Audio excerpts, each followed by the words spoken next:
punya kapal. Kapalnya ada 6, yang 5 agak lama, yang terbaru tuh Papua apa baru namanya. Bisa muat seluruh tim ini, bahkan 50-60 bisa. Bisa keliling ke Biak, ke Pulau-Puluhan. Romo dan tim harus naik ke pegunungan. Pesawat kami sediakan pagi sampai sore. Kalau memerlukan mobil, hotel, memerlukan apapun biaya, silahkan. Sampaikan pada Yoga itu anaknya Bu Yogelin maksudnya. Ya. Kemudian beliau mengatakan, kami akan mengucurkan dana yang merupakan anggaran dari pemerintah untuk pembinaan spiritual. Ya. 16 M. Ternyata omongan itu besok paginya diliput oleh apa? Koran. Kemudian muncul di koran Jayapura Pos. Gubernur ya mencairkan dana untuk biaya operasional kegerakan rohani di Papua 16 M. Kenapa? Sana mayoritas kan Kristen. Sama kalau di sini, karena di sini mayoritas Muslim ya, dana itu meluncurnya ke Muslim. Kristennya cuma sedikit porsi, tapi sana mayoritas Kristen. Ini suatu hal yang saya tidak duga. Kemudian Bunda mengatakan 7 triliun pembangunan, bukan hanya 100 atau 500 hektar. Bukit Siklop, nama Belandanya Bukit Siklop. Saya akan ganti nama dengan Bukit apa? Sion. Saya akan beli tanah ini seluas 5.000 hektar. Teman-teman saya dari berbagai bangsa, ratusan duta besar, teman yang selama ini selalu ingin membantu saya di Papua, akan saya kontak. 7 triliun itu bukan biaya besar. Dan kalau jembatan yang menghubungkan Papua dengan Barat nanti berhasil, kita akan mengadakan pastor conference, konferensi pendeta. Bukan 3.000, bisa 5.000, bukan hanya 60 negara, bisa ratusan negara yang kita undang. Romo dan tim siap melayani. Amin. Ini yang saya rasakan sebagai hadiah terbesar yang merombak pola pikir saya. Di saat saya nol, di saat saya drop, di saat saya iman saya itu nol betul.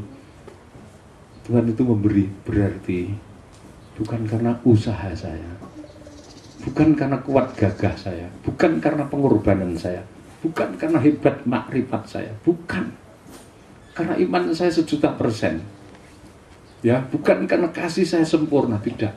Saya darah daging, tapi itu terjadi karena kasih setianya Allah. Amin, amin. Ini yang merombak pola pikir, makanya saya optimis. Apapun yang saya kerjakan sekarang saya optimis. Dan seiring pemurnian itu terjadi, Tuhan itu terus seperti menata hal-hal yang tadinya kayaknya tidak tampak, sekarang mulai muncul. Ada penawaran begini, ada ajakan begini, ada ajakan dari sana. Dan semuanya harus saya pertimbangkan, saya saring. Yang arahnya kepada finansial semuanya. Setelah saya menyerah total kepada Tuhan. Nah saudara, Allah mendidik kita, mendidik saya, mempersiapkan saudara, ya, dengan satu kemurnian. Kita harus memiliki kemurnian hati bahwa kita itu dipakai, kita ditolong bukan karena baik, bukan karena kuat gagah. Tuhan sudah mengatakan Tuhan sendiri akan membangun dan menyayangi Sion tubuhnya. Amin. Berarti yang bekerja siapa? Tuhan. Kita itu cuma hamba-hambanya. Zakaria pasal 1 Tuhan berfirman, sangat besar usahaku untuk Sion tubuhku, dan Yerusalem sedang mempelaiku. Tetapi dahsyat murkaku terhadap orang-orang yang menghambat. Haggai pasal 2, aku akan mengguncang langit dan bumi, darat dan laut, bahkan hati manusia. Dan saat itu kekayaan bangsa-bangsa aku alirkan ke dalam bait Allah, supaya kau bisa membangun bait Allah rohani. Emas perak aku yang punya. Pasal 9 dikatakan begitu. Nah sudah kasih Tuhan, jadi kita ini cuma hamba. Namun demikian, kita haruslah hamba yang militan, hamba yang dipersiapkan, hamba yang menjadi tanda terang. Sekalipun di tengah-tengah kesulitan, kesukaran, kita harus menjadi tanda terang. Suatu saat kalau kita payu digenapi, mari ya, tokoh-tokoh ini adalah tubuh Kristus. Kristus kepalanya, kita mempelainya. Saat 568 terjaring, satu pun tidak ada yang terdiri dari bangsa Israel. Tapi nanti setelah Wahyu pasal 6 dan pasal 7, kemarin sudah saya katakan, dan tadi kriteria para pelaku gerakan kuda putih yang akan diutus menjangkau Israel itu, saya sudah sebutkan betapa murninya, betapa terikatnya mereka dalam kesatuan, betapa mereka itu menghargai kesetaraan di hadapan Tuhan, betapa mereka itu merupakan satu ikatan persaudaraan yang terikat oleh kasih, dibangun di atas kekuatan firman. Jadi tidak ada perbedaan kecuali kelebihan dan kekurangan yang serba ada. Ada kata ada perbedaan itu anugerah yang mengikat dan menyatukan. Setelah ini nanti terbentuk, kita bekerja untuk Israel 9 bulan. Israel yang tersebar di seluruh muka bumi. Wahyu pasal 6 pasal 7. Israel dimeterai 144.000. Dari salah satu darah Israel dipilih mengandung seorang anak laki-laki. Masa kandungannya 9 bulan. Mari dibuka skema kitab Wahyu. Kelihatan tidak dari tempat saudara ya. Pada skema yang saudara miliki itu lihat. Jadi di sini ini bangsa kafir kemarin sudah saya ungkapkan menikmati berkat 2 tahun. Baru setelah 2 tahun Israel, anak-anak Yakub datang. Kegerakan Kuda Putih atau kegerakan Mesir dan Yakub menjangkau Israel. Lamanya berapa bulan? 9 bulan dari sini sampai sini. Nah, setelah 9 bulan tercapai, di sini kafir dan Israel, Wahyu pasal 8 menyatu dalam satu tubuh. Nikah rohani setengah jam. Setelah itu baru masuk apa? Masa 9 bulan gereja mengandung. Sampai anak laki-laki ini dilahirkan. Yang mengandung siapa? Secara individu, sosok darah Israel seperti Yokebed dari suku Lewi, seperti Maria dan Yusuf dari suku Yehuda. Nanti darah itu dari Yehuda atau Lewi saya tidak tahu, tetapi yang jelas Israel. Dia mengandung Yesus yang tidak mati, Yesus yang akan menjemput gerejanya, Yesus yang akan menikah. Karena Yesus yang mati adalah Yesus sebagai juru selamat, penebus dosa dan gembala. Tapi dia akan datang sebagai Yesus yang tidak pernah mati. Kemarin sudah saya ungkapkan. Anak laki-laki yang dilahirkan, anak laki-laki 3, yang adalah gembala dengan gada besi, itu adalah Yesus. Begitu lahir, naik ke surga. Tetapi pada saat proses ini akan terjadi, terjadi huru-hara yang dahsyat. Antikris sudah saatnya keluar. Kalau selama ini kaki kanan malaikat sang surya menginjak laut dan kaki kirinya menginjak bumi, tapi malaikat sang surya bersama gereja tubuh Kristus yang dinyatakan mengandung secara umum, mengandung mempribadikan firman dan Roh Kudus, saatnya mengungsi kepada belantara. Berarti sedikit lagi antikris jebol di sini. Kalau kondisi sudah seperti ini, gereja itu sudah diangkat tinggi di langit dengan pakaian matahari, bulan dan bintang, maka itu menjadi penanda. Saudara, itu menjadi penanda bahwa kepelitaanmu itu, ya, kalau di sini masih pelita, ketujuh kaki Dian, tapi di sini sudah matahari, bulan dan bintang meningkat. Sebab matahari, bulan, bintang itu tanda penerang zaman. Kalau mempelai itu sudah diangkat tinggi ke langit, semua manusia di jagat harus waspada. Ini tanda bahwa saat kedatangan Tuhan Yesus sudah bisa dihitung.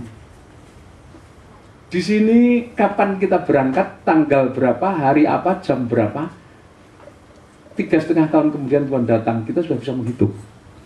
Tapi setelah menghitung, kita pergi ke padang belantara. Dunia tidak tahu itu. Paham sudah? Kalau sekarang kita belum bisa menghitung karena kita tidak tahu MP3 mulainya tanggal berapa. Juli tanggal 2 sampai 10, tanggal berapa pastinya yang di-startkan ya sebagai startnya MP3, kita juga tidak tahu. Jadi kalau kita mau berbicara tentang angka akurat, hari dan jamnya tidak bisa. Itu haknya Bapak. Tapi nanti kalau gereja sudah menjadi tanda terang di langit, berarti saat pengungsian sudah ada. Wahyu pasal 10 mengatakan kita sudah bisa mempelajari. Sekarang belum. Dan gereja ini menjadi tanda penerang. Kalau dulu cuma kaki Dian, nih, 7 pelita, terangnya masih kecil.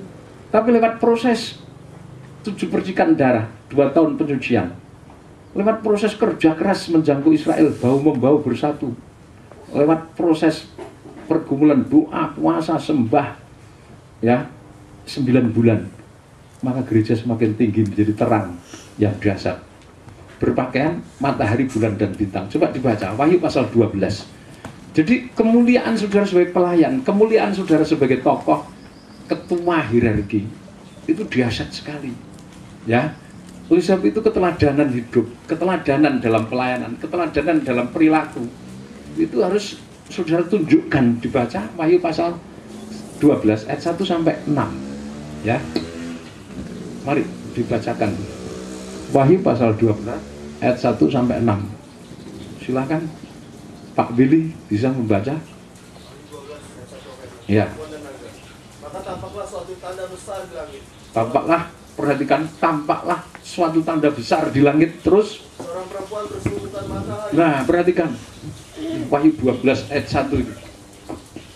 Ya. Wahyu 12 ayat 1 sampai 6. Ya. Perempuan. Saya tidak bisa gambar perempuan baik. Gimana? Ya. Dengan jubah. Ya, ini kakinya. Berpakaian apa? Matahari. Terus lanjut. Dengan bulan di bawah kakinya. Nah, bulan di bawah kakinya, bulan. Ini matahari jubahnya. Matahari. Terus Dan sebuah mahkota ya. 12 bintang di atas kepala. Nah, mahkota 12 bintang. 12 bintang. Ya, pakaiannya apa? Pakaiannya matahari, bulan, dan bintang. Saudara, ini disebut sebagai apa? Tanda besar. Coba dibaca, diulangi. Tanda besar di apa? Di langit. Mari dibaca ulang. Ayat 1. Tampaklah suatu tanda besar di langit. Nah, tanda besar di langit. Ya, Wahyu pasal 12 ayat 1. Lanjut. Seorang perempuan berselubungkan matahari dengan bulan di bawah kakinya. Ya, terus. Sebuah mahkota dari 12 bintang di atas kepalanya. Ya, terus lanjut. Dia sedang mengandung dan dalam keluhan. Nah, dia mengandung dan dalam keluhan. Ya, terus. Penderitaannya hendak melahirkan. Ya. Dia teriak kesakitan. Ya, terus. Maka tampaklah suatu tanda lain di langit. Nah, ada tanda lain. Ayat berapa itu? 3. Ayat 3. Ya, ada tanda lain besar atau tidak? Di langit. Apa? Lanjut. Dan lihatlah seekor naga merah Ya. padam yang besar. Naga atau Lucifer. Ya, terus. Berkepala 7 dan bertanduk 10. Ya, terus. Dan di atas kepalanya ada 7 mahkota. Ya, terus. Dan ekornya menyeret sepertiga dari bintang-bintang. Nah, di langit. naga yang marah, yang geram, yang menunggui mempelai sedang mengandung. Terus lanjut. Dan melemparkannya ke atas bumi. Ya, terus. Dan naga itu berdiri di hadapan perempuan yang hendak melahirkan itu. Ya. Untuk menelan anaknya. Ya, terus. Segera sesudah perempuan itu melahirkannya. Ya, terus. Maka ia melahirkan seorang anak laki-laki. Ia melahirkan seorang anak laki-laki. Yang akan menggembalakan semua Nah, bangsa dengan yang akan menggembalakan segala bangsa dengan gada besi. Inilah Yesus yang lahir kembali dan tidak pernah mati. Yesus yang akan menjadi mempelai, menyempurnakan ketebusannya untuk yang kedua kalinya. Bukan mati, bukan lahir untuk menebus dosa, tetapi untuk menyempurnakan karyanya. Satu kali dia mati di kayu salib, cukup. Tetapi dia datang lagi ke dunia bukan untuk disalib. Amin. Itu nanti dibuktikan dengan Wahyu pasal 19 bahwa penunggang kuda putih yang akan menggembalakan semua bangsa dengan gada besi itu namanya yang setia, yang adil, yang benar, namanya firman Allah. Ya, mempelai pria, raja di atas segala raja, Tuhan atas sekalian Tuhan. Dan ada satu nama rahasia yang tidak diketahui siapapun selain dirinya dan mempelai wanitanya. Jadi saudara itu menjadi tanda besar. Sekalipun saudara kecil, kondisi kita seperti Philadelphia. Tapi kalau saudara memperibadikan firman dan Roh Kudus di dalam hidupmu, mengandung itu artinya memperibadikan. Saudara akan menjadi tanda besar. Kalau saudara sudah mulai bergerak, kalau saudara mulai bertarung, kalau saudara sudah mulai memberitakan, ini menjadi tanda besar supaya bangsa-bangsa, suku, bahasa memahami bahwa tanda-tanda zaman itu sudah dekat. Waktunya sudah diambang pintu, Tuhan segera datang. Kenapa? Itu seiring nubuat. Di dalam Kejadian pasal Yang ke satu, coba dibaca Kejadian pasal 1 di sana. Ya, Kejadian pasal 1. Ketika Allah menciptakan 3 benda, matahari, bulan, dan bintang. Apa tujuan penciptaan itu? Mari, Kejadian pasal 1, ayat 14 dan 19. Ya, Kejadian pasal 1, ayat 14 dan 19. Kejadian 1 ayat 14. Ya. Firman Allah. Ya. Jadilah benda-benda penerang pada cakrawala, Ya. memisahkan siang dan malam. Nah, jadi matahari, bulan, dan bintang itu disebut apa? Benda penerang. Terus? Biarlah benda-benda penerang itu menjadi tanda yang Nah, menunjukkan masa. menjadi apa? Menjadi tanda apa? Coba diulangi, menjadi tanda apa? Biarlah benda-benda penerang itu menjadi tanda yang menunjukkan masa-masa Yang yang tetap. menunjukkan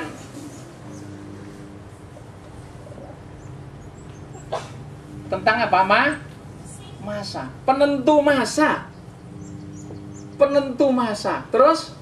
Dan hari-hari dan tahun-tahun. Ya, penentu masa, bahkan suatu saat bisa dididik harinya dan tahun. Terus? Dan sebagai penerang pada cakrawala, Ya, biarlah benda-benda itu menerangi bumi. ya, menerangi bumi. Terus? Dan jadilah demikian. Jadilah demikian. Coba, ini satu nubuat, saudara. Satu nubuat. Ya. Jadi munculnya mempelai berpakaian matahari, bulan, dan bintang. Ini harus kita perhatikan seiring dengan firman nubuatan dalam Kejadian pasal 1 ayat 14 sampai ayat yang keberapa? 19 itu. Matahari, bulan, dan bintang itu pengatur untuk menentukan terang dan gelapnya dunia.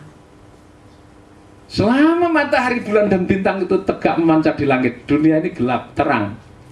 Tapi kalau matahari dan bulan dan bintang itu nanti sudah tenggelam di ufuk barat, mengungsi ke padang belantara, berarti dunia dilanda kegelapan pekat. Gelap karena apa? Gelap karena apa? Masa antikris. Jadi setelah ini mempelai dengan pakaian matahari, bulan, dan bintang ini nanti tenggelam di ufuk barat, artinya matahari, bulan, dan bintang itu kan tidak selamanya menerangi toh, hanya sesaat. Jeret muncul, setelah itulah banyak. Berarti tanda terjadinya masa gelap. Dunia dilanda masa antikris 3,5 tahun. Tanda penentu masa. Jadi kalau kita nanti sudah muncul, pemandangan sudah tampak, ya, pengatur untuk menentukan terang dan gelapnya dunia. Jadi selama saudara masih di dunia ini, antikris tidak berani muncul. Coba dibaca itu 2 Tesalonika. 2 Tesalonika, ya. 2 Tesalonika. Ya, dibaca. Mari ayat 1 mulai. Ayat 1. 2 Tesalonika 1. Ya. Salam dari Paulus, Silvanus, dan Timotius pada jemaat orang-orang Tesalonika di dalam rumah, di dalam Allah Bapa. 2 Tesalonika pasal 2 ayat 1 mulai. Kedurhakaan sebelum kedatangan Tuhan. Kedurhakaan sebelum kedatangan Tuhan, itu masa antikris, ya. Tentang kedatangan Tuhan kita Yesus Kristus dan terhimpunnya kita dengan Dia, kami minta kepadamu saudara-saudara, supaya kamu jangan lekas bingung dan gelisah, Ya, terus? oleh ilham roh maupun oleh pemberitaan atau surat yang dikatakan dari kami, Terus? seolah hari Tuhan telah tiba. Nah, seolah-olah hari Tuhan sudah tiba. Tanggal berapa? Tanggal sekian. Kapan? Akhir 29. Kapan? 21 Desember tahun 2012. Dari mana dasarnya? Kalau itu wahyu, harus sinkron dengan Alkitab. Kalau itu penunjukan nabi-nabi, ya harus sesuai dengan firman Allah. Barometernya adalah Alkitab. Kalau cuma penglihatan yang dilihat seorang pendeta tanpa dasar penopang Alkitab, itu tidak bisa dikatakan wahyu. Wahyu itu harus berpatokan pada wahyu besar. Wahyu yang besar itu adalah Alkitab kita ini. Kalau saya menerima pewahyuan dari Tuhan, itu pewahyuan kecil, hanya melanjutkan, menjabarkan apa yang menjadi rancangan Tuhan, sedangkan pedomannya adalah Alkitab. Kalau pewahyuan saya itu tidak ditopang oleh Alkitab, makanya beberapa hari lalu saya tunjukkan 10 argumen baku dasar mengapa kedatangan Tuhan tahun 2029 pertengahan. Sudah saya ungkapkan dari kitab suci, dari firman nubuatan. Alkitab sendiri yang mengatakan, dibuktikan oleh sejarah. Ya. Tapi kalau sembarang orang ngomong, hati-hati. Terus lanjut. Janganlah kamu memberi dirimu disesatkan oleh orang dengan cara yang bagaimanapun juga. Ya, terus? Sebab sebelum hari itu haruslah datang dahulu murtad. Nah, sebelum hari kedatangan Tuhan itu akan datang hari murtad. Murtad itu masa antikris itu, dan haruslah dinyatakan dahulu manusia durhaka yang ya. harus binasa. Nah, manusia durhaka yang harus dibinasakan itu antikris dajjal kalau bahasa lainnya. Yaitu lawannya meninggikan diri di atas segala yang disebut atau ya. yang disembah sebagai Allah. Nah, ini iblis. Yesaya 12, Yesaya 14 ayat 12, Lucifer, bintang timur, putra fajar, bintang kejora, yang mau menyamakan dirinya dengan Allah. Terus lanjut. Bahkan dia duduk di bait Allah. Dia duduk di bait Allah, terus menyatakan diri sebagai Allah. Menyatakan diri sebagai Allah. 1 Tesalonika pasal 4 ini juga tuliskan.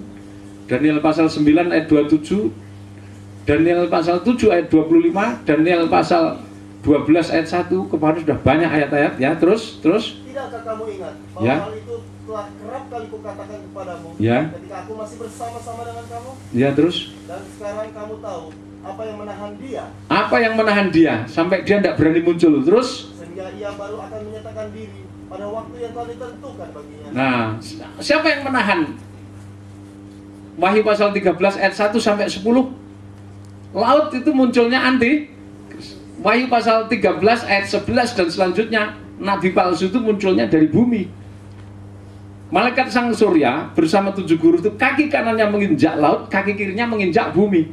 Menginjak dalam Wahyu pasal 10 dalam pengertian menahan.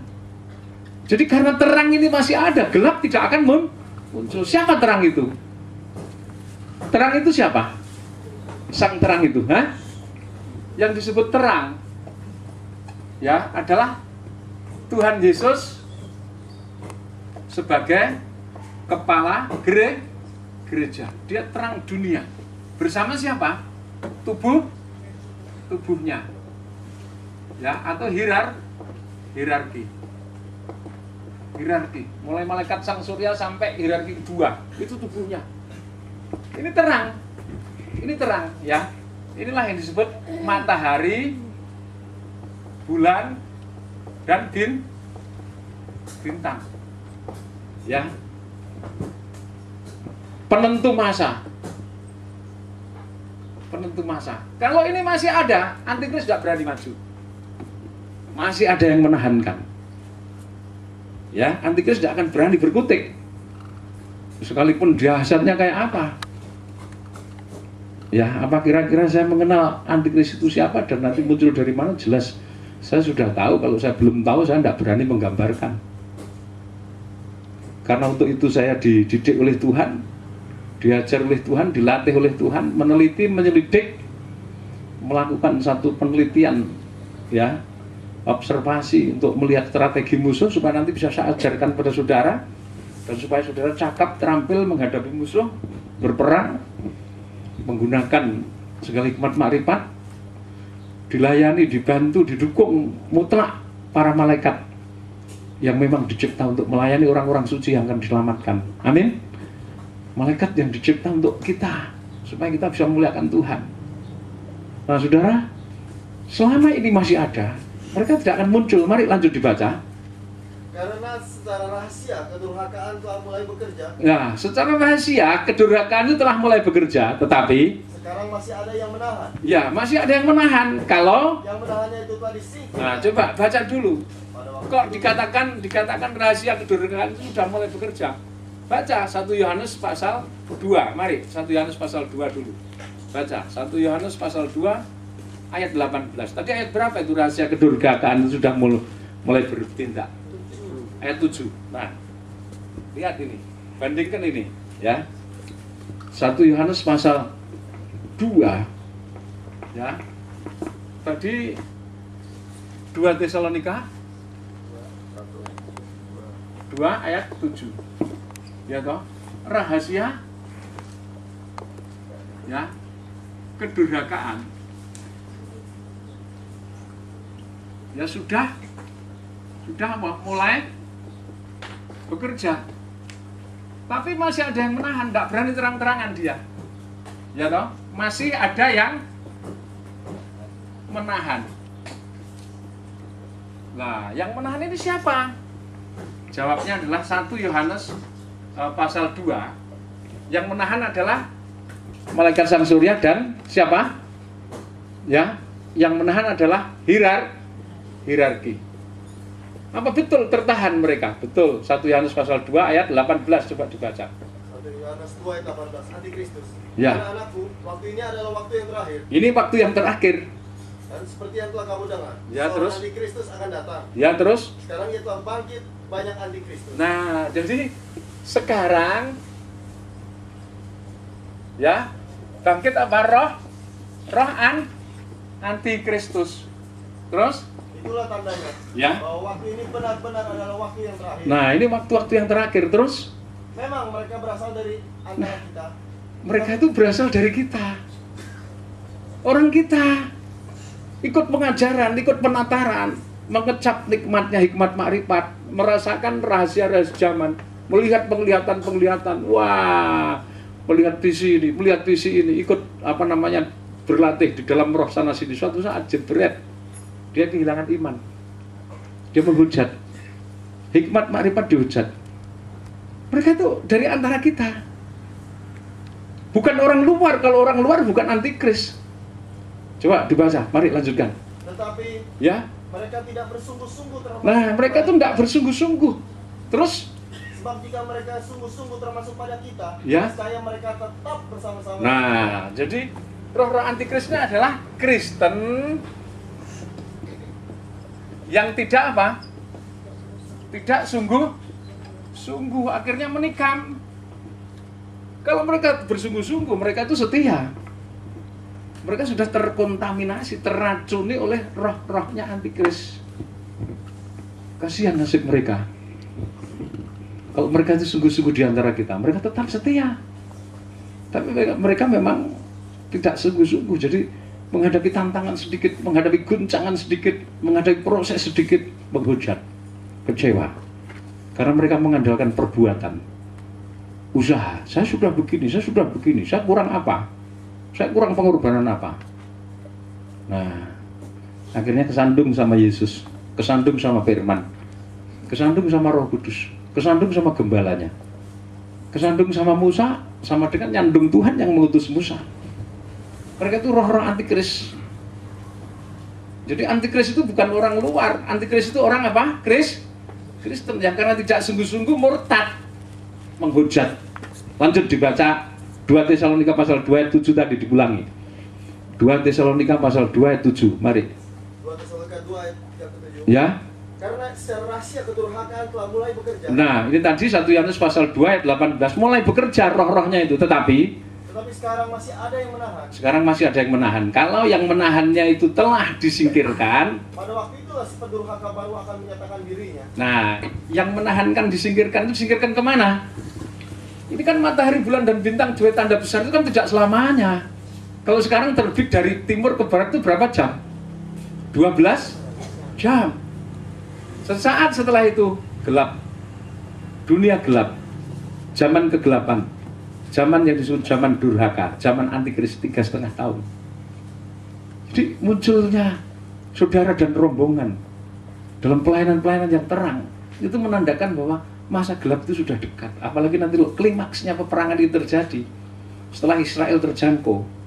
Guru ke-7 ya, guru ke-4 dari Indonesia mulai meniup sangkakalanya yang ke-7 secara simbolis. Saya katakan simbolis, sangkakala ke-7 itu nanti pada saat kedatangan Tuhan yang kedua, tetapi di dalam skema kitab Wahyu di sini, sangkakala ke-7 itu ditiup secara simbolis di sini. Pertanda, ya maaf. Jadi pertanda, meterai ke-7 ya, meterai ke-7 ditiup menjelang sangkakala ke-1, ya, itu nanti di sini. Ini tugasnya guru ke-4 meterai ke-7 itu, memimpin penyembahan internasional. Sampai mempelai terangkat tinggi di langit dengan pakaian matahari, bulan, dan bintang. Setelah itu anak lahir sebatas kelahiran anak. Mana menunggu kelahiran anak sampai 10 hari kan tidak mungkin. Kalau ibu itu sudah cemepak, sudah sakit-sakitan, kan di situ dikatakan ibu itu sudah mengeluh kesakitan. Jadi kalau sekarang itu gambarnya seorang perempuan sudah mengerang, aduh sebentar sakit, sebentar, kalau sakitnya masih selendep 2 jam, Itu masih lama, masih 24 jam sampai 18 jam, saya bisa memprediksi. Kalau nanti sakitnya sudah 1 jam sekali, itu sudah dekat, paling nggak tinggal 10 jam. Sudah buka 1, mulai buka 1 sampai buka 8. Kalau normal, tidak disiksa oleh malaikat, 4 jam, saya jamin itu. Ibu-ibu catat kalau tidak percaya omongan saya ini. Buka 1, 2, 3, 4 jam. Betul. Saya menolong kelahirannya putrinya Mbak Ika yang pertama sama Mas Andi. Saya di Papua, betul Mas Pagi ya. Tengah malam teriak-teriak begini-begini. Wah, saya masuk ruang sudah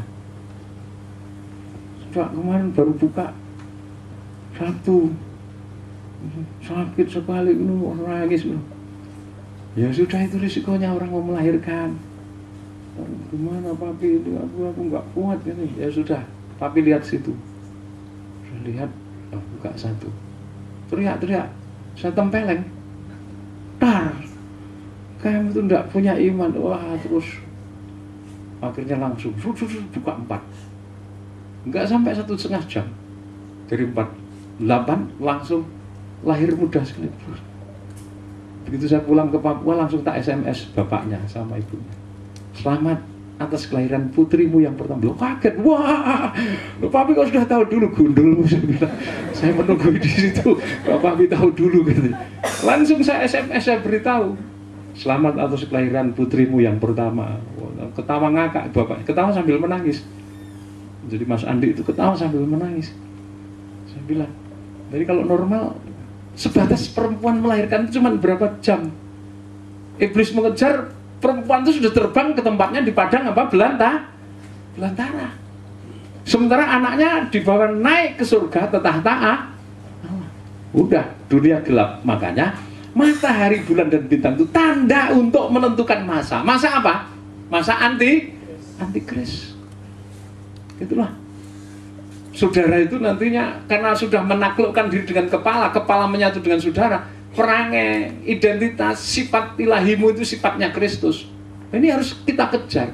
Jadi kalau dalam kelemahan, dalam kesukaran, dalam ketidakmampuan, dalam ketidakberdayaan, dalam keadaan luluh lantak, kita itu dipilih Tuhan, kita itu disayang Tuhan, kita itu diampuni Tuhan. Dia angkat posisi kita, ditaruh di papan ketua dalam hierarki. Itu kasih setianya Tuhan. Amin. Bukan karena kita hebat, bukan karena kita biasa, bukan karena kamu berpengalaman, bukan. Nah, setelah itu cintai dia, kasih dia. Setelah itu upayakan dirimu menyenangkan hatinya dia. Dia adalah soulmate belahan jiwamu. Kamu akan dijadikan besar oleh dia, bukan karena latar belakangmu yang hebat. Kalau kamu merasa diri baik, dia tidak akan datang untuk kebaikanmu. Kalau kamu merasa diri paling suci, dia tidak akan datang menguduskan kamu. Kalau kamu merasa paling pintar, dia tidak akan datang menolong kamu. Tapi kalau kamu merasa paling gagal, paling berdosa, paling tidak layak, paling miskin, Tuhan datang untuk kamu. Artinya pengorbanan di kayu salib itu tidak sia-sia. Amin. Nah, ini yang disebut kasih setia. Matahari, bulan, dan bintang itu tanda penentu masa. Ini tanda besar. Gereja langsung mengungsi di padang belantara setelah kelahiran.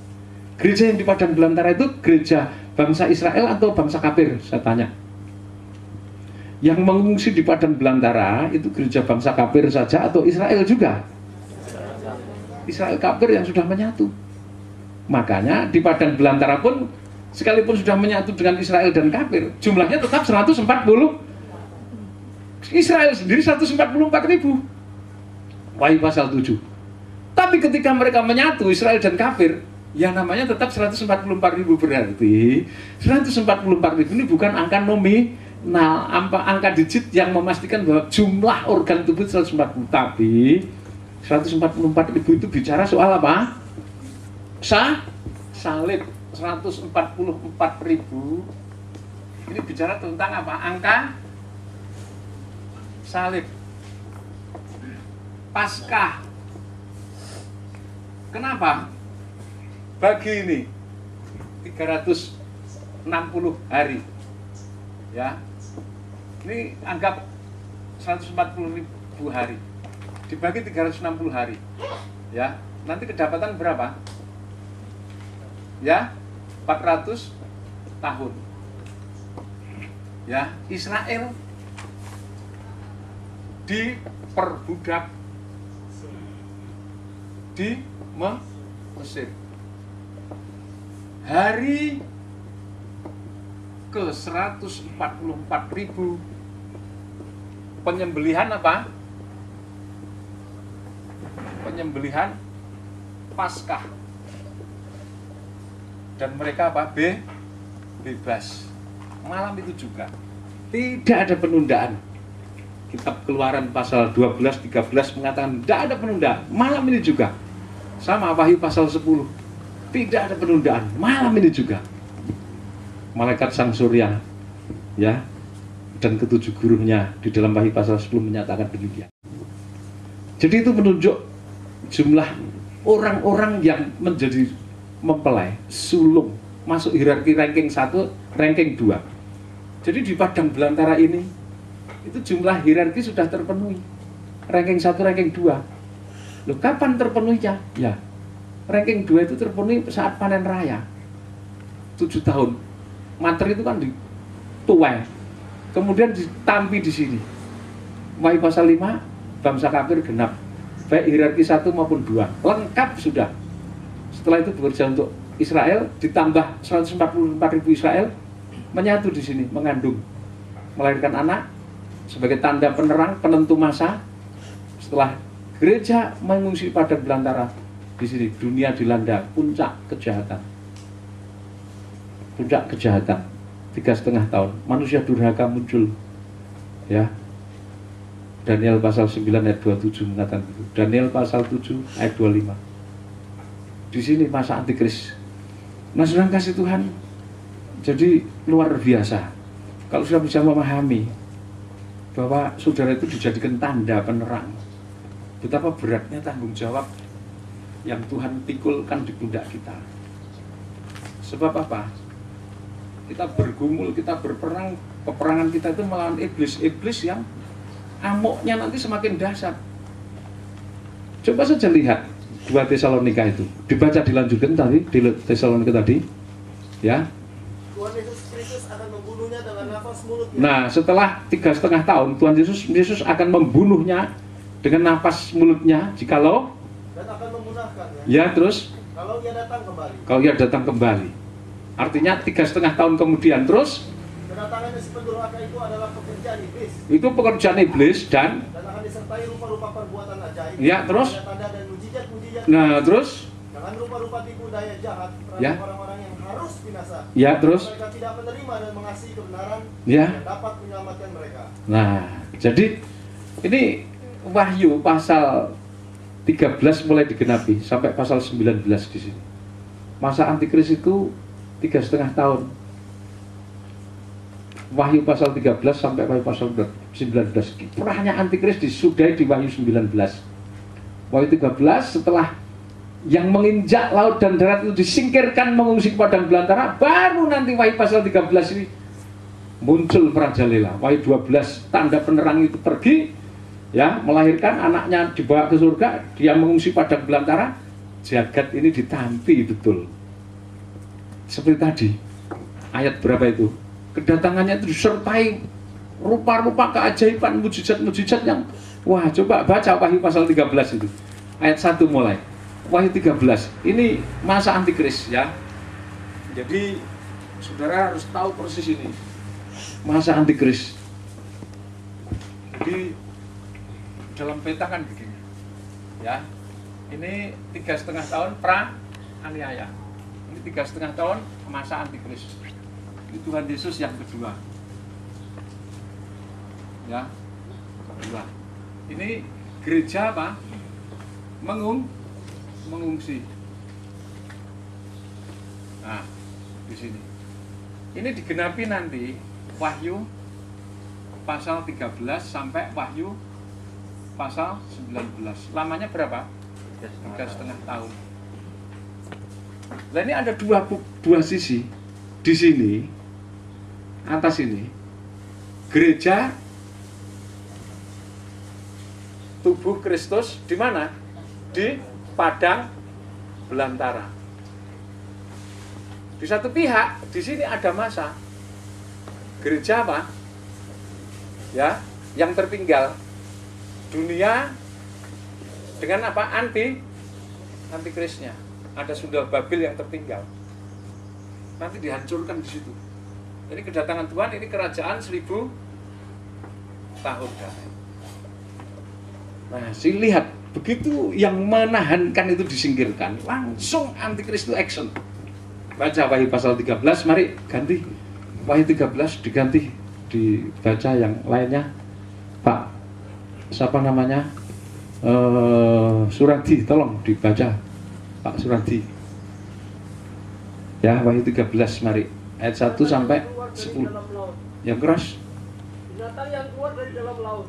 Lalu aku melihat seekor binatang keluar dari dalam laut, bertanduk 10 dan berkepala 7. Nah, binatang ini bertanduk 10, sama seperti induknya naganya. Ini iblis Tritunggal memang. Ini antikris. Ya, dia bertanduk 10, berkepala 7 binatang itu.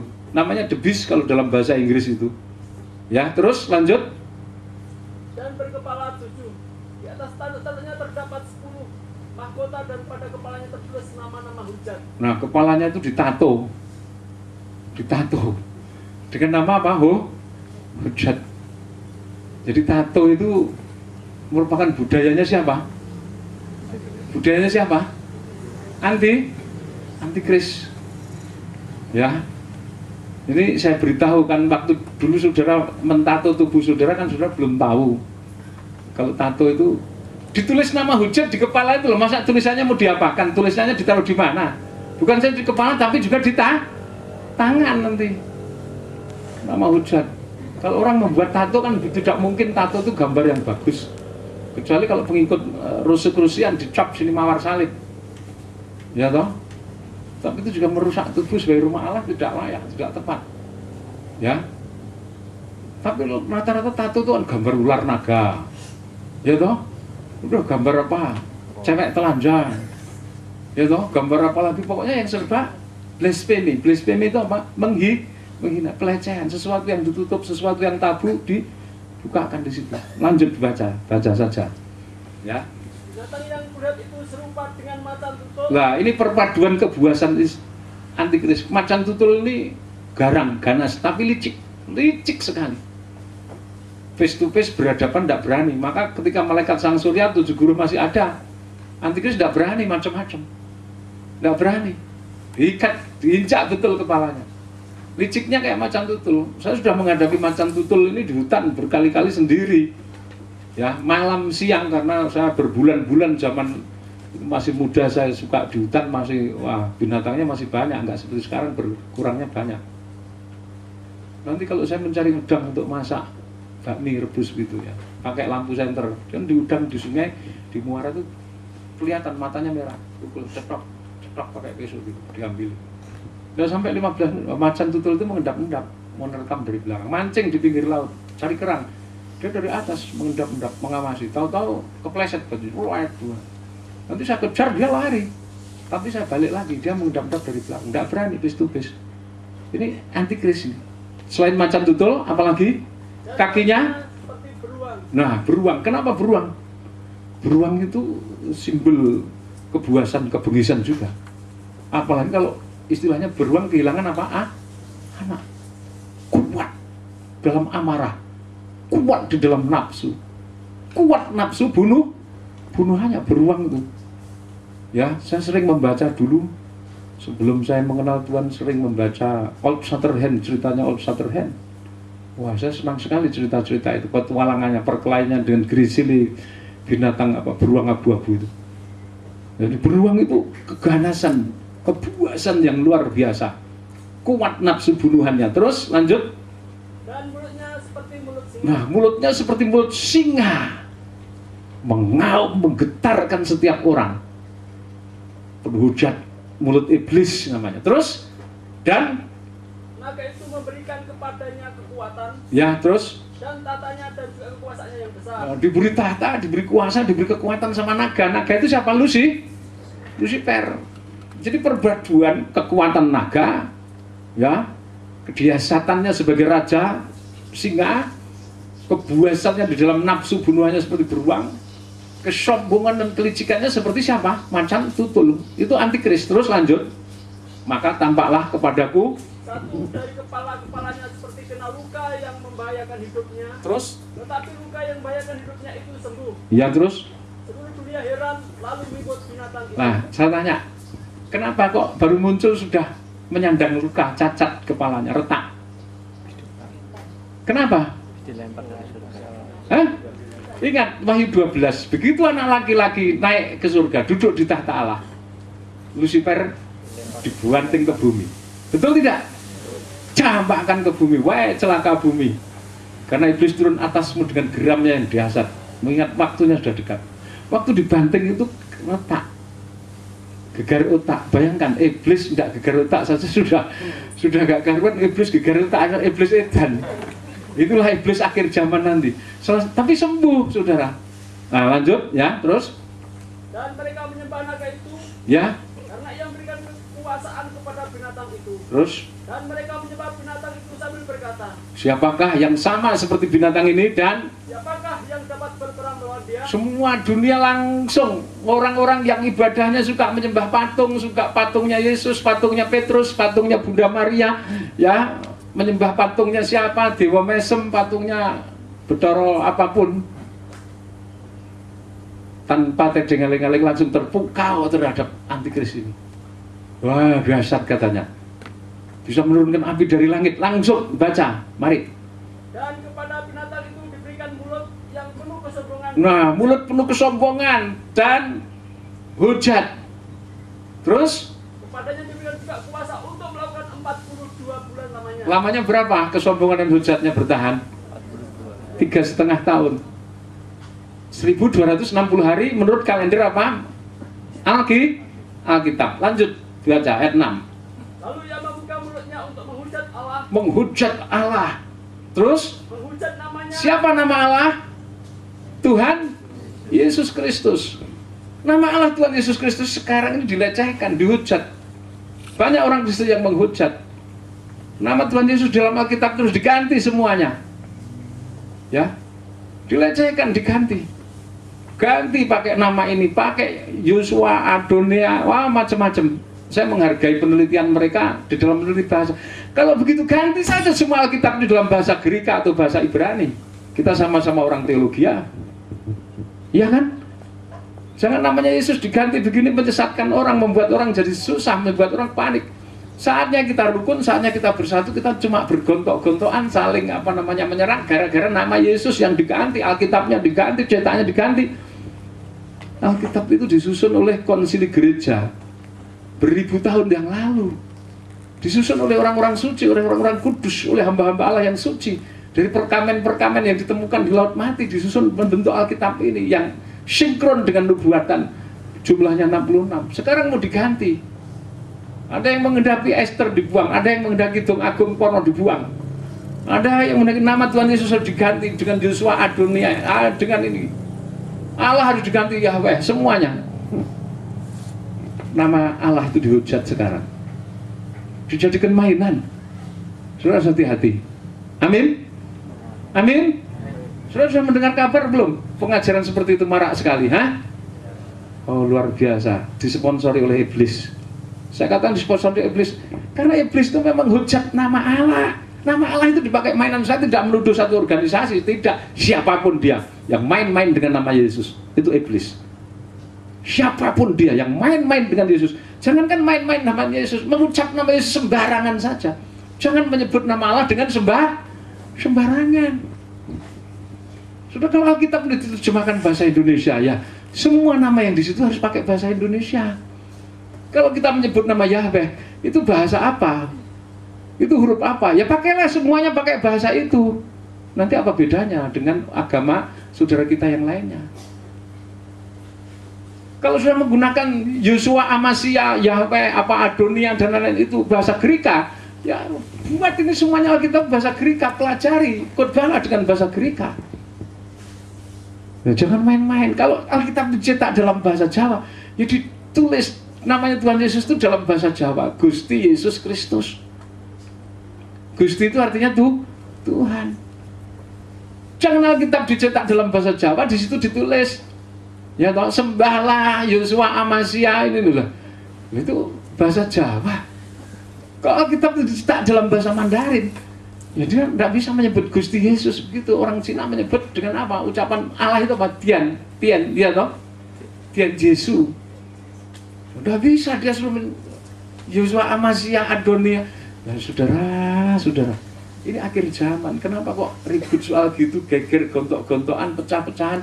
Apa ya sudah? Kamu menyebut nama apa? Gusti Allah, Tian Yesus, menyebut God, oh my Lord, oh my Lord, oh my God.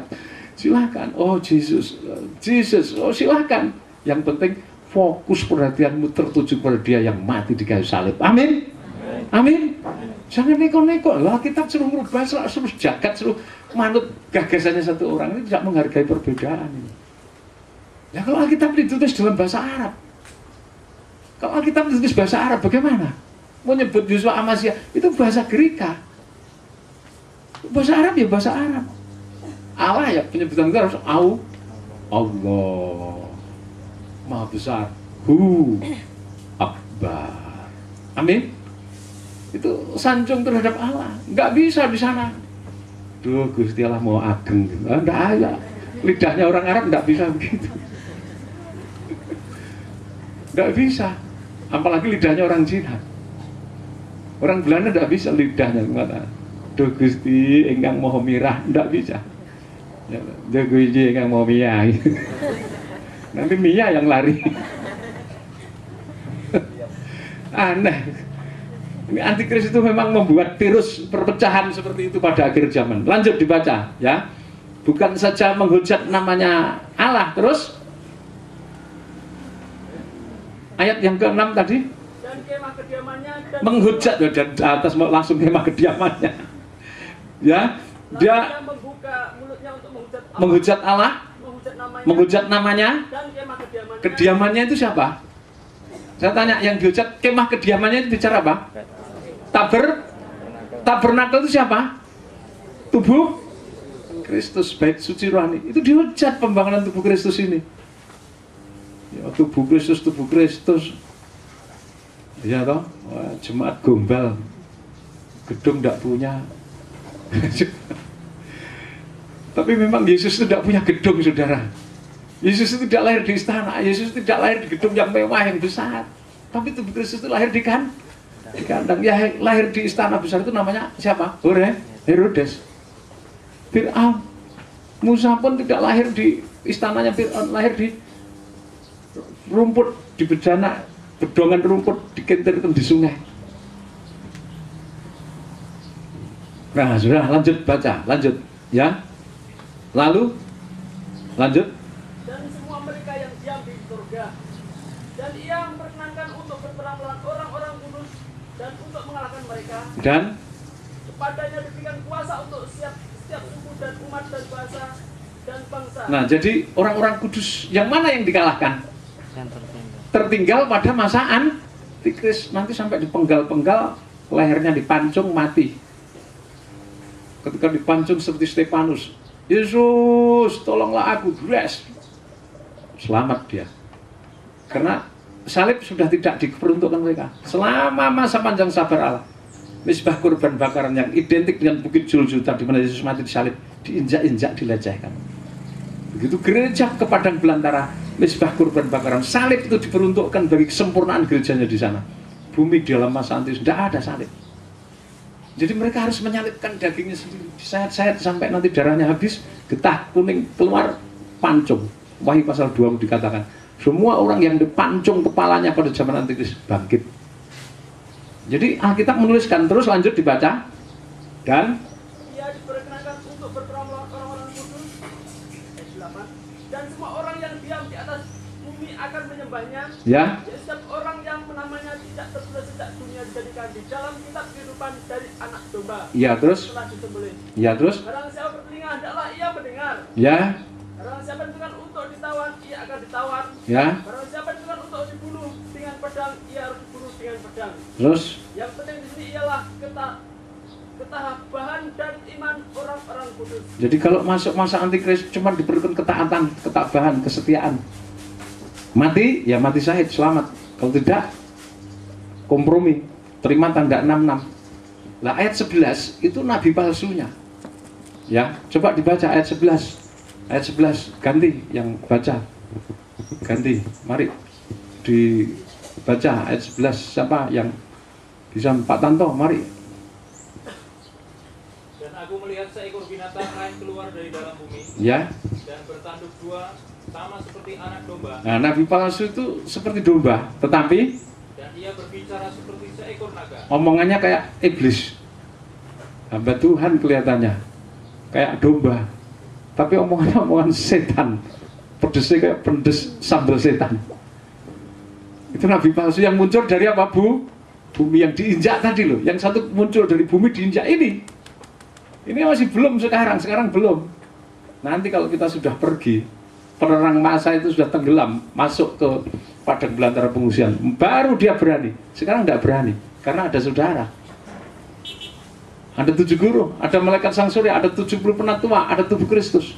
Mereka tidak berani malang melintang. Jadi saudara, di mata Tuhan, sekalipun kita itu kecil, saudara itu kecil, saudara itu tidak berdaya. Allah itu menganggap, memperhitungkan saudara itu luar biasa. Amin. Amin. Dilengkapi dengan kuasa, kemuliaan hadiratnya, sampai iblis pun, Lucifer pun tidak berani kurang ajar sembarangan. Apalagi dengan kunci-kunci makrifat-Mu yang diaplikasikan. Iblis tidak berani sembarangan. Betapa berharganya saudara itu di mata Allah. Siapa kita ini? Di suatu kita itu harus hati-hati menerima amanat. Amanat itu artinya kepercayaan dari Tuhan, dipercaya ini. Malaikat sang surya, 7 guru, 70 penatua dan seterusnya jajarannya menginjak laut dan darat. Bukan malaikat sang surya sendiri. Malaikat sang surya sendiri itu bukan apa-apa kalau tanpa 7 guru, tanpa 70 penatua dan 490 penghulu atau anggota tubuh Kristus. Semuanya bau-membau. Amin.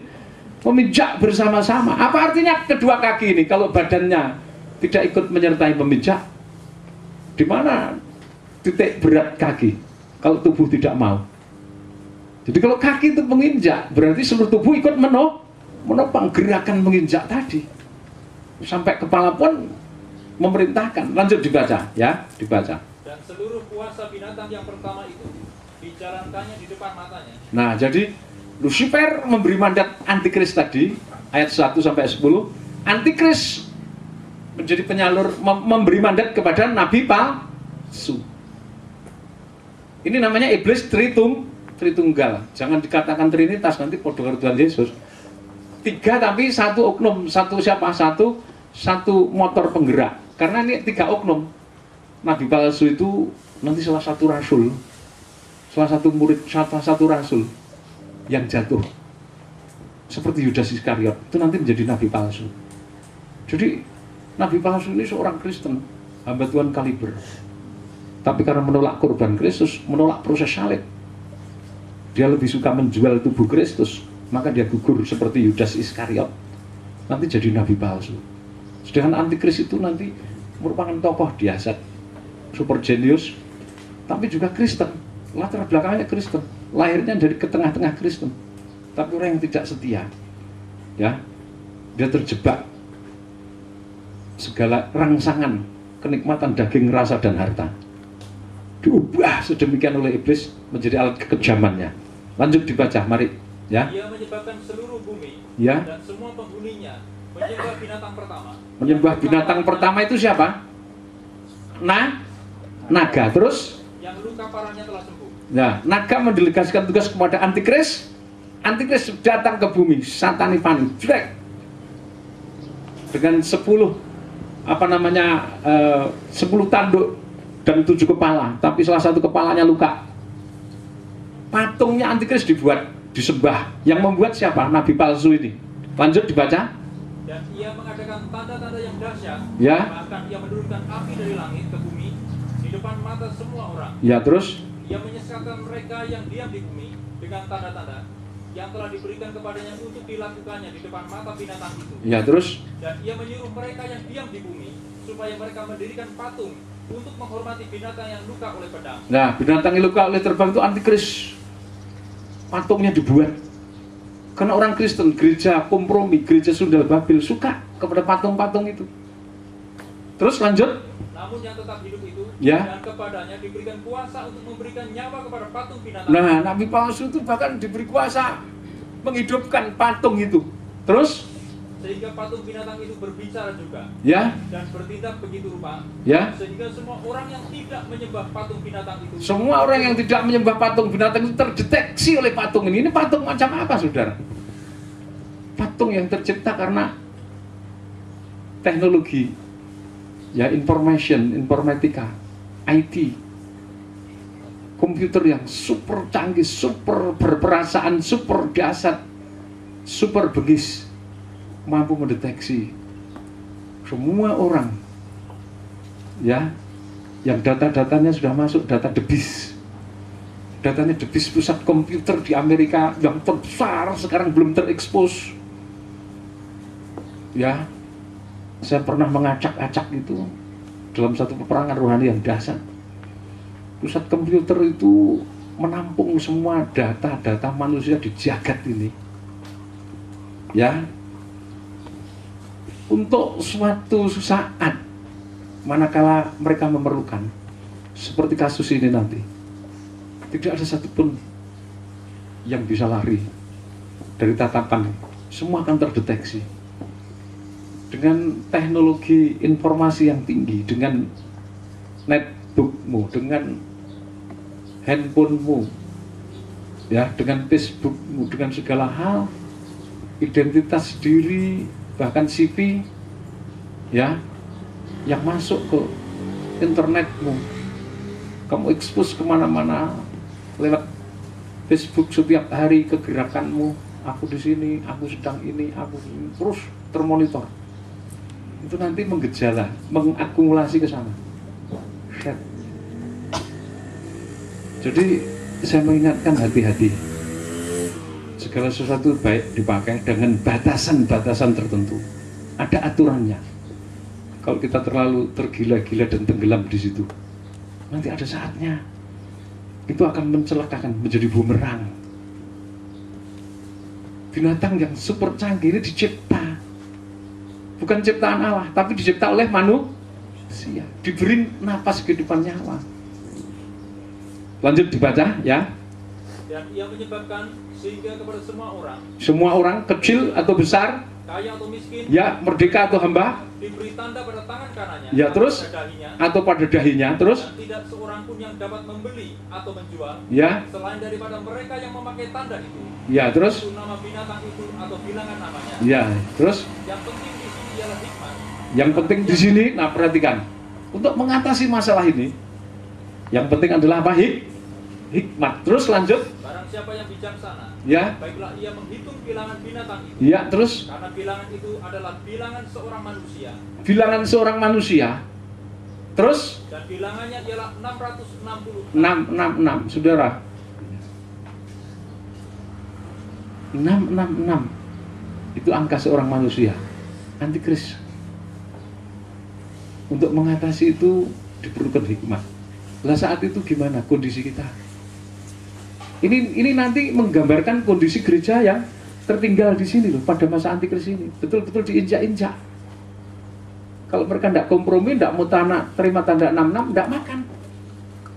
Berarti mereka harus berjuang untuk hidup. Mereka harus mencuri, mereka harus mengungsi dari satu tempat ke tempat, mengais-ais makanan di mana-mana, sampai akhirnya tertangkap, dilucuti, diikat. Kamu menyembah siapa? Yesus. Yesus, aku percaya, ditoreh, darahnya mengalir. Yesus, ditoreh lagi sampai habis darahnya, bengkak semua. Sudah tidak bisa ngomong, pancung kepalanya. Wahyu pasal 20 menuliskan, mereka nanti selamat, tapi mati syahid. Sementara orang yang hidup, yang menerima tanda 66, menyembah patung antikris, bersukacita di dalam antikris, jadi pemuja dosa, pemuja iblis, pemuja dunia, daging, rasa, wah ini puncak pemberhalaan. Tapi di tengah-tengah penderitaan, karena saat itu 7 guru yang sangat geram sekali diutus oleh Bapa menghancurkan bumi ini dengan 7 bokor. Berbagai penyakit, berbagai musibah, berbagai bencana akan terjadi di tengah-tengah kelimpahan, di tengah-tengah kemewahan, tetapi tanah Gosen, padang penggembalaan, padang belantara pengungsian aman, tidak tersentuh tulah seperti zaman 3.500 tahun lalu zaman Mesir. Padang penggembalaan aman, padang belantara tenang. Wahyu pasal 14 menuliskan, dibaca ayat 1 sampai ayat 5. Wahyu pasal 14 ayat 1 sampai ayat yang kelima. Dan aku melihat, Ya. sesungguhnya anak domba berdiri di Bukit Sion. Nah, anak domba berdiri di Bukit Sion. Bukit Sion ini bukan Bukit Sion secara harfiah di tanah Palestina di sana, bukan. Yang dimaksud Bukit Sion ini adalah bukit kesucian Allah. Bukit Sion itu adalah kerajaan Allah. Bukit Sion itu tubuh Kristus. Tubuh Kristus itu kemah suci. Allah bertahta di kemah sucinya. Allah bertahta di bait Allahnya. Jadi Bukit Sion yang dimaksud adalah sidang mempelai perempuan Tuhan, hierarki tubuh Kristus dan kepala yang menyatu di padang belantara. Artinya sekalipun belum dalam kesempurnaan, nanti hubungan kita sama Allah itu intim. Hikmat marifat kita itu nyaris sempurna di sana. Makanya nanti di beberapa wilayah di mana guru ada, guru Amerika, guru Sinim, guru Cina, ya, guru dari Indonesia 4 dengan padang penggembalaannya, nanti akan terjadi transfer hubungan, wujudnya di dalam roh para pemimpin, malaikat sang surya, rogo suksma, menembus batas. Tetapi tidak semua, karena ada batasan, pagar tembok berapi yang tidak bisa dilewati semuanya. Di sana nanti suasananya, mari dibaca. Dan bersama-sama dengan dia, ya, 144.000 orang. Ya, terus. Dan di dahi mereka tertulis namanya dan Ya, nama bapaknya. namanya yang setia, yang adil, firman Allah, dan nama bapaknya, nama Allah. Ini mempelai perempuan bangsa kafir, bangsa Israel yang jumlahnya berapa? 144.000. Kafir saja 144.000, tambah Israel jadi satu ya tetap 144.000, karena ini adalah sanepo, kiasan gambaran mempelai yang menjunjung tinggi salib kurban Kristus. Terus dan aku mendengar suatu suara dari langit, ya, terus bagaikan desau air bah dan bagaikan deru guru yang dahsyat. Dan suara yang kudengar itu seperti bunyi pemain-pemain kecapi. Iya, terus yang memetik kecapinya. Ya, jadi ada desau air bah, suaranya malaikat sang surya yang memberi komando. Dilanjutkan seperti bunyi apa? Setelah desau air bah, seperti suara guru. Dilanjutkan oleh 70 tua-tua yang seperti denting kecapi, semakin lembut, disosialisasikan pada seluruh jemaat. Ada satu adorasi di sana, ada satu pemejaan, ada satu penyembahan. Kita beraktivitas seperti di dunia ini.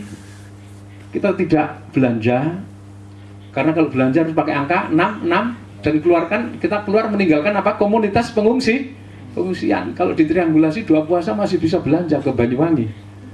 Ya toh, ada mobil, tapi nanti tidak bisa beli bensin. Mobil mungkin bisa dibawa sana, tapi sampai di sana nanti bisa jadi rumah. Kan tidak mungkin sudah beli bensin. Kalau beli bensin berarti apa, sudah mau menambang bensin sendiri? Tidak mungkin toh. Jadi kita tetap di padang belantara. Segala bentuk keterikatan dibuang. Kemarin sudah diterangkan. Kalau kamu biasanya kalau tidak minum susu online, saya gemetar. Di sana nanti pengganti susu online, ya, menyedot susu kambing etawa sendiri yang dipelihara. Amin. Tapi pemelihara kambingnya harus pintar, cerdik, berhikmat. Kalau tidak berhikmat, bodoh, pandai, tidak dibawa ke sana. Suruh tunggu kambing yang di mana gelagah saja. Dipercaya kambing 9 mengalami penyucian, jadi 7 mengalami penyucian, mau dibawa gimana? Nggak kepake. Harus bertobat.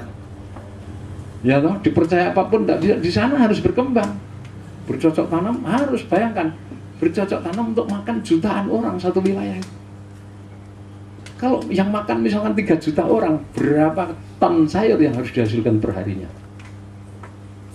Tapi sayur itu bisa tumbuh enggak? Toko-toko kan sudah dilatih semua, bisa.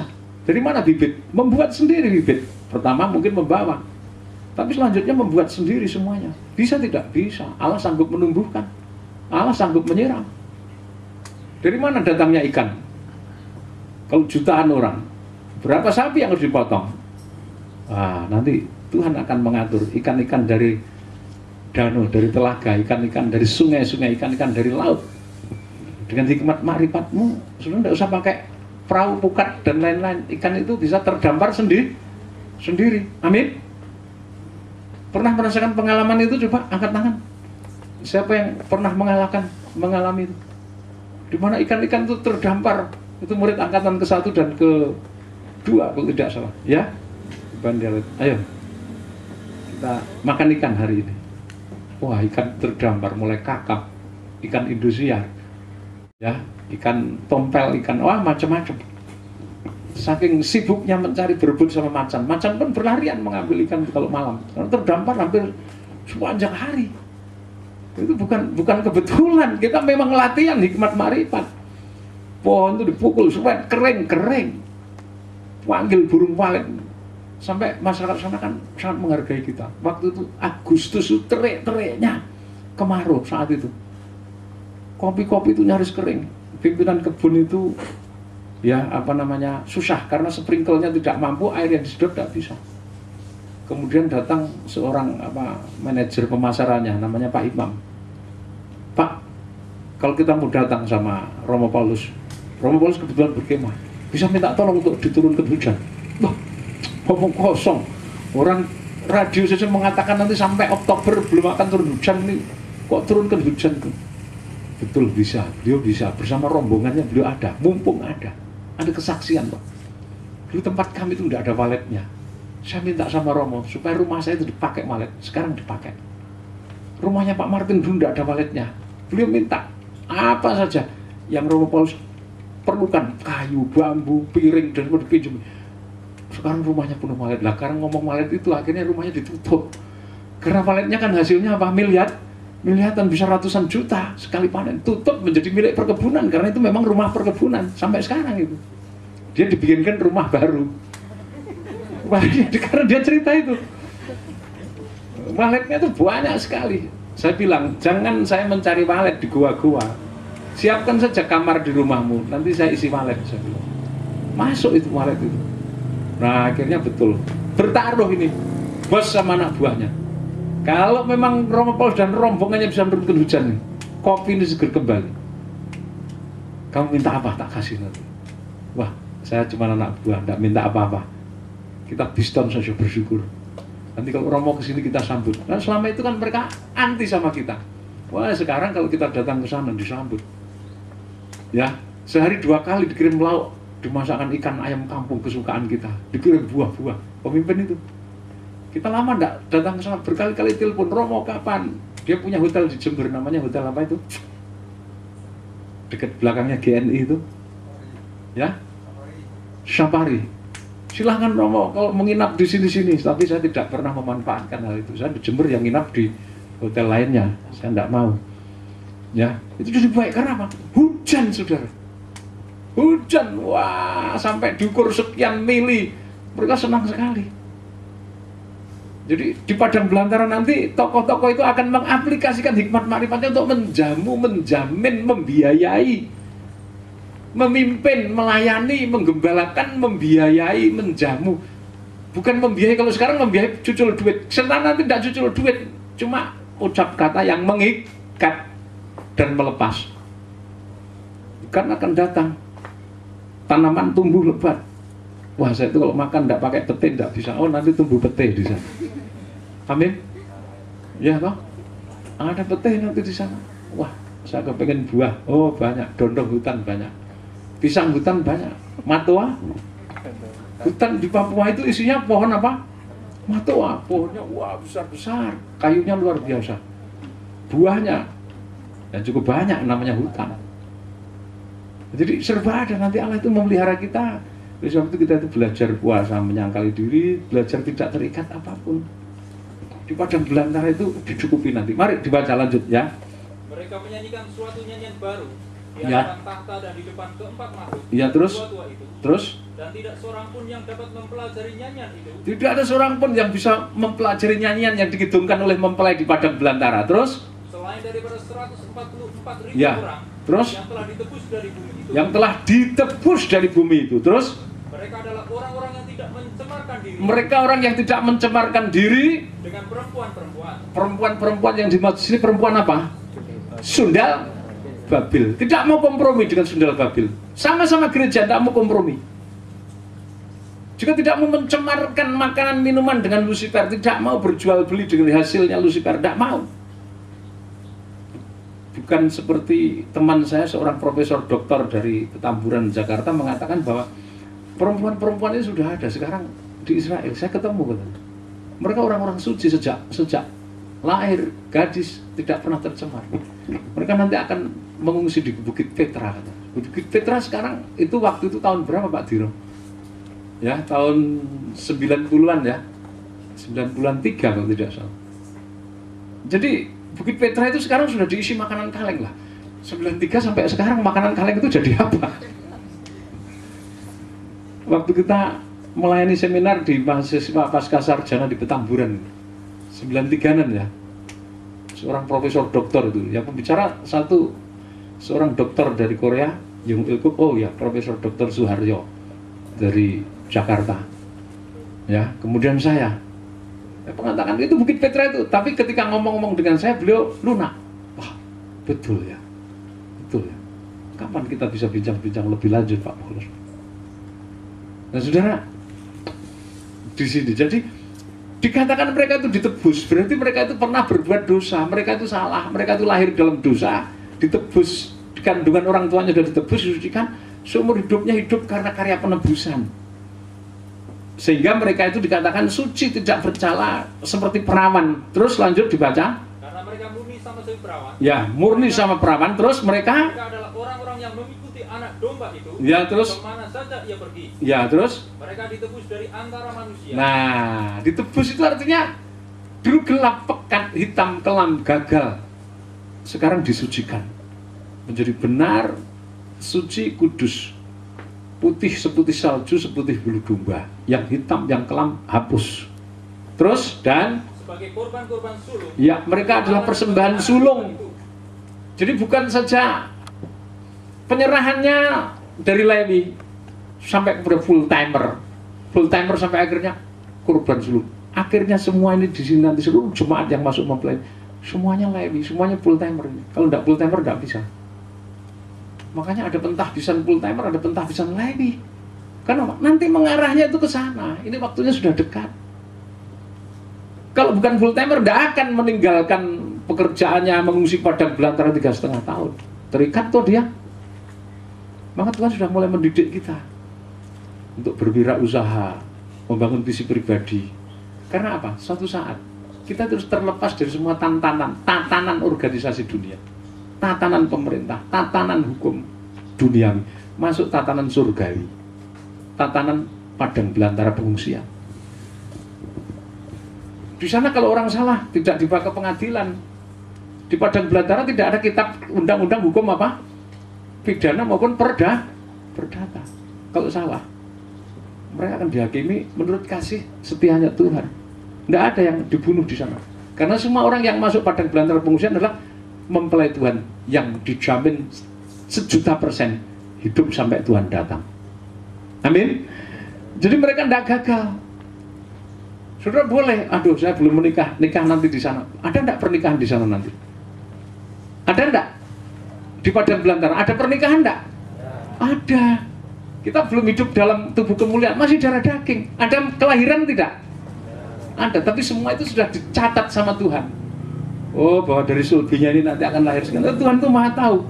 Tuhan tuh dulu, sekarang, nanti itu sama. Beda dengan kita toh. Kalau kita dulu itu sejarah. Sekarang ini realita. Besok itu masa depan. Beda. Tuhan tuh dulu, sekarang sama. Jadi siapa nanti yang menikah di catatan sipil pada Tuhan sudah tahu. Jumlah itu sudah dihitung.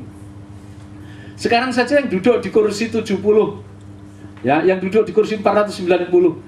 Yang duduk di kursi 7 guru itu sudah ditentukan dengan jodohnya. Maka saya mau bicara apa? Jumlah peserta MP3 1, 2, 3, 4 450 orang yang harus duduk 171. Dari nama itu, misalkan guru ke-1 itu sudah punya istri, istrinya kan masuk di situ. Ya toh, kalau seorang hamba Tuhan itu masuk, misalkan ketua penatua 70, istrinya masuk di situ kan berarti sudah 2 orang toh. Ya toh? Nah yang masih bujang-bujang masuk di situ, itu sudah tampak. Oh calonnya ini nanti, calonnya ini. Wah, ini kok boleh dewe ini. Wah, ini Afrika. Jadi dari seluruh Indonesia itu ada, sudah di situ sudah apa namanya? Tuhan itu sudah terawang, sudah tunjukkan, sudah pahamkan. Betapa dahsyatnya. Jadi bagi Allah nanti itu sudah bukan seperti sekarang. Beda tuh kalau kita majaib loh, nanti kok sudah seperti sekarang. Tuhan sudah tahu, oh nanti yang nikah di padang belantara sekian, yang lahir di padang belantara sekian, yang mati tidak ada. Sejak Wahyu pasal 5 tidak ada kematian untuk tubuh Kristus. Amin. Itu setelah pentahbisan ketiga. Wahyu pasal 6 di tengah deru peperangan tidak mati kamu. Mazmur 91 itu digenapi. Mazmur 91 digenapi. Paham saudara? Sampai nanti kita masuk padang belantara pengungsian. Nah, di situ kedahsyatan Allah, di situ luar biasa Allah kita itu. Lanjut dibaca, ya. Dan di dalam mulut mereka tidak terdapat dusta. Nah, Mereka tidak bercela. mereka sempurna, tidak bercela, tidak ada dusta. Di sana tidak ada bohong. Makrifatnya sudah sama-sama tinggi. Sopo sing iso diabusi. Serba open, serba terbuka. Mereka hidup rukun nanti, saling memberi. Waduh, aku punya, tadi aku masak sayur ganggang laut. Oh, saya masak sayur ganggang rawa ini. Ini banyak sekali fosfornya, kalsiumnya. Wah, saya masak bubur apa namanya, cantel ini, beras merah Gunung Kidul, ya. Banyak sekali vitamin B-nya untuk otak. Saling memberi, seperti ketika hari raya Pondok Daun. Tapi bukan Valentine, bukan. Dalam kekucupan, dalam kekudusan. Ketika hari raya Pondok Daun diselenggarakan, mereka itu hidup dari saling memberi. Di padang belantara nanti juga begitu. Ikatan kasih itu tampak. Nggak ada yang egois nanti. Awake dhewe nimbun panganan sing akeh mah, ya toh. Nek wong njaluk utang aja dikai. Itu bukan mempelai itu. Ya, di sana nanti betul kasih itu disosialisasikan. Sedemikian dasar. Nggak ada bohong. Wah, kamu masih nyimpan beras tidak? Ora ya, randuwe. Padahal sak karung itu. Nggak ada itu. Kalau sekarang masih banyak dusta, nanti tidak. Itu Wahyu pasal 14, tanda yang ajaib itu terus berkembang di padang belantara. Terjadi satu hal yang luar biasa, ya, satu perkara yang dahsyat. Itu Wahyu pasal 14. Posisi kita di sana sangat dahsyat. Kalau sudah membaca Wahyu pasal 15, di sana ada tanda lagi, tanda besar. Ini masih jam 2, saya bicara baru berapa jam ya. Masih kuat? Masih kuat? Masih. Yang tidak kuat silahkan istirahat dulu untuk tidur sejenak. Ya? Ya. Mari dilanjutkan. Wahyu pasal 15 dibaca. Ayat 1 ya. Sampai ayat 4 ya. Dan aku melihat suatu tanda lain di langit. Nah, perhatikan. Aku melihat suatu tanda lain di langit, terus Dan ajaib. besar dan ajaib. Nah, ini. Ini harus pahami ini. Wahyu pasal 15 ayat 1 sampai 4 dibaca nanti. Ya. Wahyu pasal 15 ayat 1 sampai 4. Ya. Tanda, terus dibaca diulangi. Tanda besar Dan ajaib. ditambah ajaib di lanjut 7 malaikat dengan 7 malaikat di langit ya. Ya, 7 malaikat Dan 7 malapetaka terakhir. malaikat dengan 7 bokor ya, murka Allah. Ini tanda besar, ajaib. Terus lanjut. Karena dengan itu berakhirlah murka Allah. Ya, terus Dan aku melihat sesuatu bagaikan lautan kaca Ya. bercampur api. laut kaca bercampur api, terus Dan di tepi lautan kaca itu berdiri orang-orang yang telah mengalahkan binatang itu. berdirilah orang-orang yang telah mengalahkan binatang itu, Dan terus patungnya dan bilangan namanya. patungnya dan bilangan namanya, terus Pada mereka ada kecapi Allah. pada mereka ada kecapi Allah, terus Mereka menyanyikan nyanyian Musa, Ya. hamba Allah, dan nyanyian anak domba. Bunyinya, ya, terus besar dan ajaib segala pekerjaanmu. Ya, terus? Ya Tuhan Allah yang maha kuasa. Adil dan benar segala jalanmu. Ya. Dan raja segala bangsa. nah, tanda besar ajaib di langit, 7 malaikat dengan 7 bokor murka Allah sebagai apa? Sebagai penyudah hukuman murka Allah atas bumi.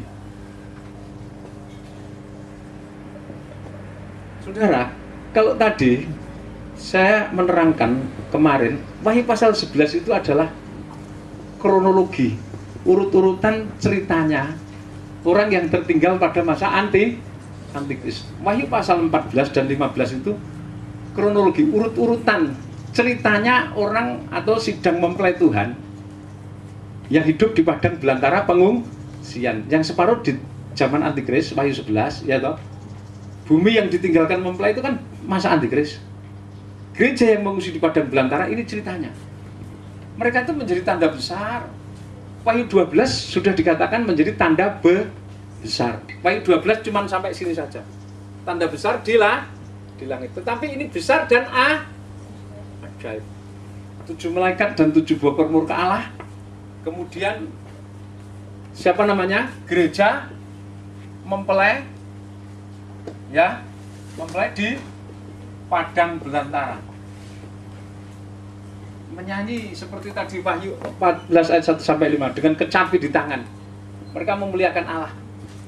Nah, ini sudah digambarkan di situ. Saudara-saudara yang terpilih menjadi penatua, terpilih menjadi guru. Saudara itu mengemban amanat yang luar biasa. Betapa saudara harus loyal, betapa saudara harus militan. Saudara dan tim kita adalah 70 penatua, 490 penghulu bersama-sama. Kita itu menjadi tanda besar dan ajaib. Kalau tadi kita menjadi tanda besar saja. Kita semua yang mengandung, mempribadikan firman dan Roh Kudus. Ya, representatif darah Israel yang mengandung anak laki-laki. Sekarang di padang belantara, menjelang berakhirnya masa Antikris, kita menjadi tanda besar dan ajaib. 7 malaikat dengan 7 bokor murka Allah. Artinya pada saat dunia itu dilanda euforia kesukaan, dilanda euforia semangat gairah, ya, yang meledak-ledak di dalam nafsu, makan, minum, seks, kawin, mengawinkan, bercocok tanam, membangun, pangkat, harta, kekayaan, harga diri, gengsi, prestise terus dipupuk, ya, keterikatan akan harta benda, keterikatan, ya, kenikmatan harta terus dipuja. Di situ Allah itu menyediakan hukuman yang dahsyat. Semakin dihukum dahsyat, semakin dihukum dahsyat, semakin dihukum dahsyat.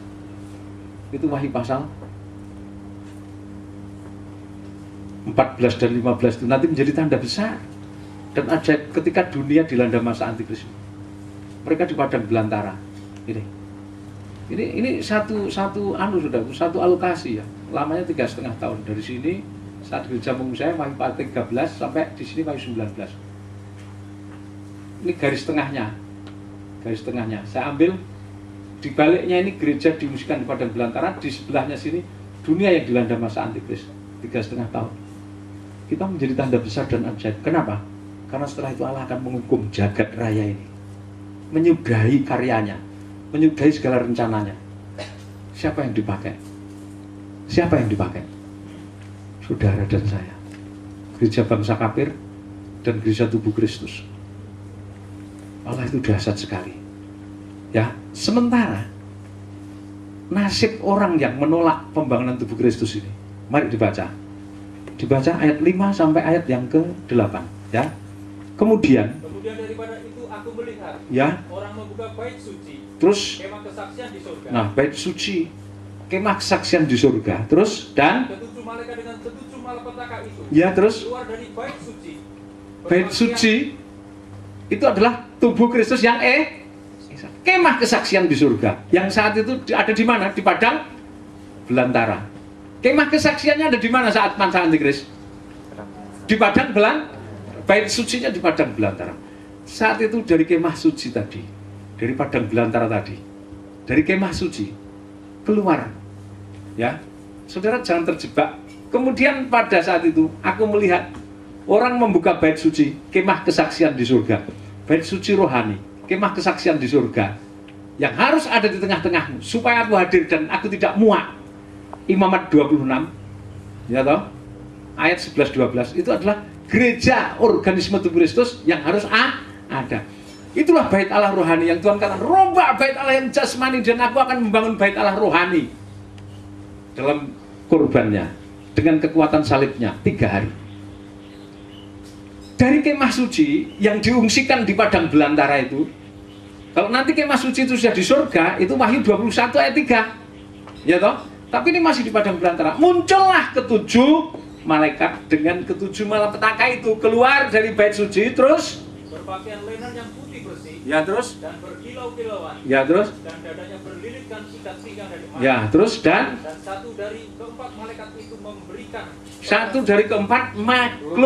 keempat makhluk itu menunjuk Tuhan dalam kemenangannya sebagai raja untuk menghukum, terus memberikan kepada ketujuh malaikat itu 7 cawan dari emas, terus penuh berisi murka Allah, yaitu Allah yang hidup sampai selama-lamanya, dan bait suci itu dipenuhi asap ya, karena kemuliaan Allah, terus dan karena kuasanya, dan seorang pun tidak dapat memasuki bait suci itu ya sebelum berakhir ketujuh malapetaka dari ketujuh malaikat. Nah, bait suci ini tidak akan bisa dimasuki. Di pagar Zakaria pasal 9, badai api. Padang belantara itu dilindungi. Wahyu 12 dikatakan iblis tidak akan bisa mengintai, jangankan masuk. Yang bisa menembus masuk keluar hanya yang punya kunci. Amin. Ketujuh guru, malaikat sang surya dan timnya keluar dari padang belantara menghukum bumi. Ya. Jadi kemah suci itu menunjuk pada gereja tubuh Kristus. Di mana? Di padang belantara. Ya. Dari mana? Ya. Ketujuh malaikat atau ketujuh guru keluar menghukum bumi yang dilanda masa antikris. Ya, dengan apa? 7 bokor murka Allah. Nah, ini jelas sekali. Saudara nanti pelaku. Karena mustahil Tuhan menyatakan semua pekerjaannya, melakukan pekerjaannya sebelum ia menyatakan kepada para hambanya, yaitu para nabi dan para rasul. Nah saudara, Wahyu pasal 15 itu kronologi kejadiannya nanti, masa antikris 14 ayat 1 sampai 5, 15 ya. Kemudian pelaksanaan ketujuh malapetaka itu adalah Wahyu pasal 16. Wahyu pasal 16 di situ 7 bokor murka Allah mulai dicurahkan. Pergilah malaikat yang pertama dan ia menumpahkan cawannya ke atas bumi, maka timbullah bumi, ya. Maka ke atas bumi, maka timbullah apa? Bisul yang jahat dan yang berbahaya pada semua orang yang memakai tanda dari binatang itu dan penyembah patungnya. Penyakit itu disebut dalam bahasa Gerikanya helkos. Helkos ini seperti kanker, kista. Kalau mioma itu penebalan dinding, kalau kista itu kanker yang membentuk benjolan tapi di dalamnya ada cairan busuk. Itu timbul di dinding usus, di dinding jantung, di dinding hati, di dinding kulit. Dan sampai Tuhan datang itu tidak bisa disembuhkan. Jadi mereka memang berpesta pora dengan segala kemewahan, tetapi mereka dalam penderitaan yang berat. Waktu malaikat yang kedua mencurahkan bokornya, coba dibaca ayat 3. Ayat 3. Dan malaikat yang kedua menumpahkan cawannya ke atas laut. Ya, terus maka airnya menjadi darah. Airnya menjadi darah. Ya, terus seperti darah orang mati. Ya. Dan matilah segala yang bernyawa yang hidup di dalam laut. Nah, kalau sangkakala yang kedua ditiup, yang mati cuman apa? Sepertiga lah. Tapi sekarang ini menjelang antikris, laut itu mati total. Transportasi laut macet. Ikan, sulit mereka dapatkan. Bagaimana kita? Kita dilindungi, tanah Gosen tetap tidak akan tercemar ini. Biarpun seluruh air di Mesir jadi darah, tanah Gosen jadi darah tidak. Tempatnya Israel tidak. Laut di sekitar kita sejuk-sejuk, aman-aman. Ini tugasnya guru ke-1, ke-2, ke-3, ke-4 sampai ke-7 nanti. Nah, saudaraku, saking jengkelnya mereka. Saking jengkelnya. Jadi mereka nanti akhirnya marah. Marahnya kepada siapa? Allah dan orang-orang sucinya. Wah, ini perbuatan. Akhirnya mereka meningkatkan kejahatan mereka dengan mengumpulkan semua sekutu-sekutunya untuk menghancurkan kita. Coba dibaca Wahyu pasal 16 ayat 12 sampai ayat 16. Ayat 12 sampai ayat 16. Dan malaikat yang ke-6 menumpahkan jawanya ke atas sungai. Ini malaikat yang ke-6 ya, menumpahkan camannya ke atas, terus Sungai Efrat lalu keringlah air. Sungai Efrat seizin Tuhan kering saat masa Antikris. Lalu supaya siaplah jalan bagi raja-raja yang datang dari sebelah timur. nah, akan datang raja-raja dari sebelah timur.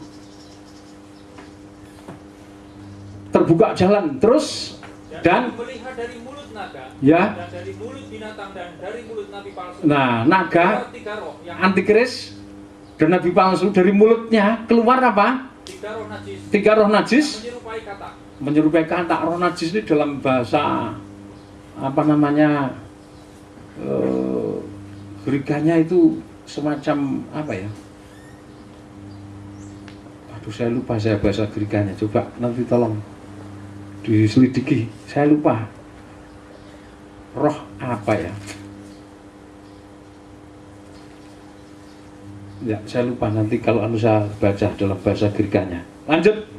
Jadi tiga roh najis yang keluar dari mulut itu perkataan kotor, perkataan najis, perkataan blasphemy. Blasphemy itu penghinaan, pelecehan dengan kata-kata kotor, najis, menajiskan, menodai. Dari mulut itu keluar perkataan-perkataan kotor, melawan, menghujat. Arahnya kepada Yesus yang menjadi kepala. Terus dan itulah roh-roh setan yang mengadakan perbuatan-perbuatan ajaib. Ya, roh-roh setan yang memecah belah dengan perbuatan ajaib, memisahkan umat dari Allahnya. Terus dan mereka pergi mendapatkan raja-raja di seluruh dunia. Nah, setan-setan, jadi setan-setan bekerja langsung giat. Tadinya lewat manusia, sekarang sudah tidak terceng-ceng. Setan langsung kerja terus, satanifani.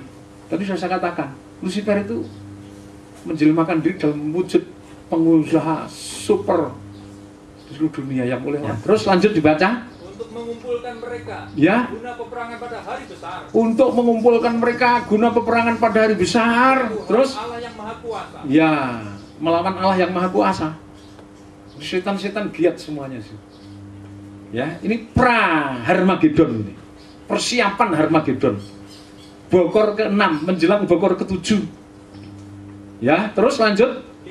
Lihatlah. Aku datang seperti pencuri. Ya, terus. Berbahagialah dia yang berjaga-jaga. Ya, terus. Dan yang memperhatikan pakaiannya. Supaya jangan berjalan dengan telanjang dan jangan kelihatan kemaluannya. Jangan sampai kelihatan kemaluannya. Askemusune bahasa Gerikanya. Askemusune itu aibnya. Artinya jangan hidup dalam aib, jangan hidup menuruti hawa nafsu, jangan hidup menuruti keinginan. 6 pemujaan tubuh, daging, jiwa dan roh full dikuasai dunia. Ya, di sini Tuhan peringatkan, saatnya sudah dekat. Aku datang seperti pencuri untuk kamu yang tidak berjaga, tapi untuk mempelainya setiap hari dihitung.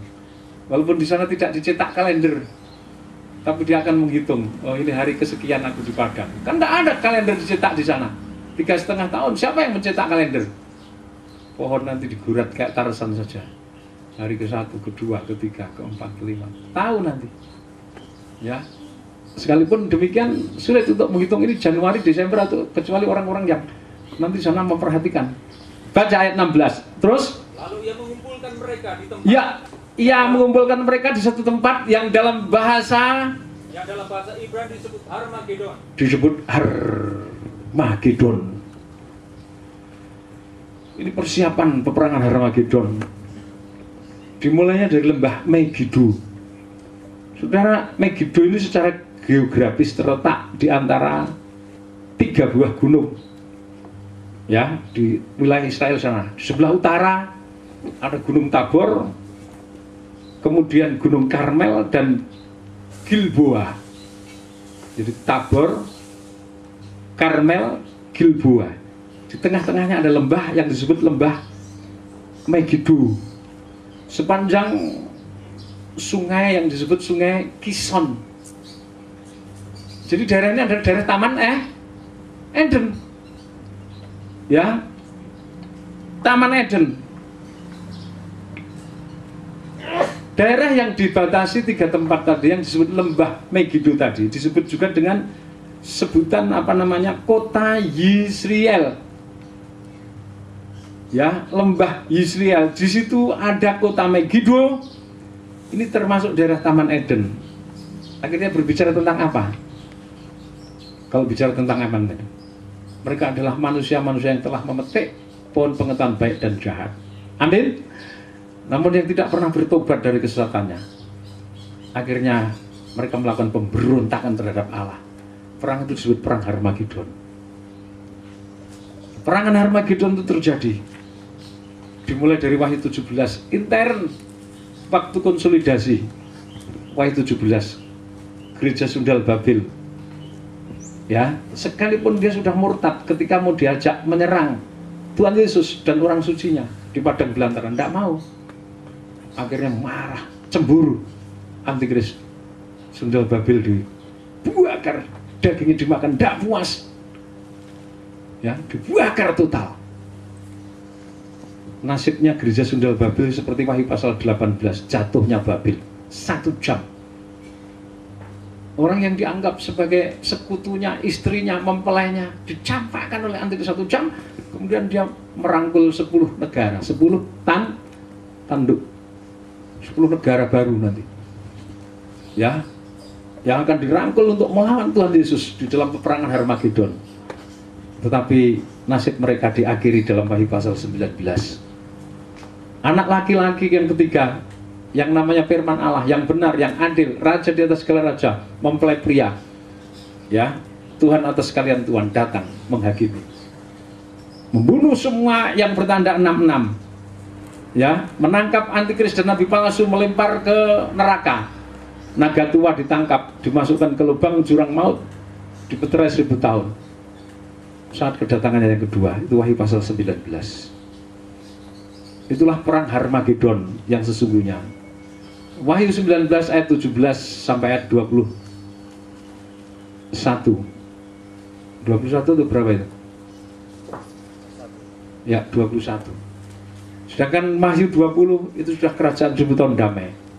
Wahyu 21, 22 itu Yerusalem baru. Tugas saudara sampai sejauh itu. Saudara harus kenali, saudara harus pahami, saudara harus mengerti.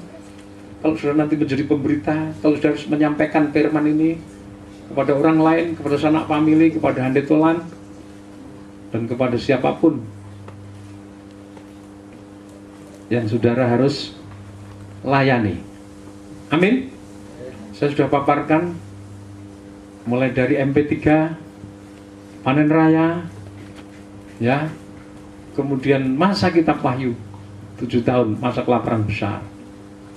Tentunya saya tidak akan membahas kerajaan 1000 tahun damai lebih detail, atau Yerusalem baru lebih detail. Jelas itu nanti surga tempat kita kekal selamanya dalam tubuh kebangkitan dan tubuh kemuliaan. Yang terpenting adalah saat ini 3 periode masa yang saudara harus lewati. Saudara harus mengikuti, memimpin, mengetuai, membiayai kegerakan MP3. Ingat, camkan ini, sosialisasikan pada seluruh jemaat yang merasa diri tubuh Kristus masuk hierarki. Kita harus siap semuanya. Yang kedua, kita harus mengikuti, memimpin, melaksanakan, menyelenggarakan, membiayai, bahkan melakukan penuaian 7 tahun masa panen raya.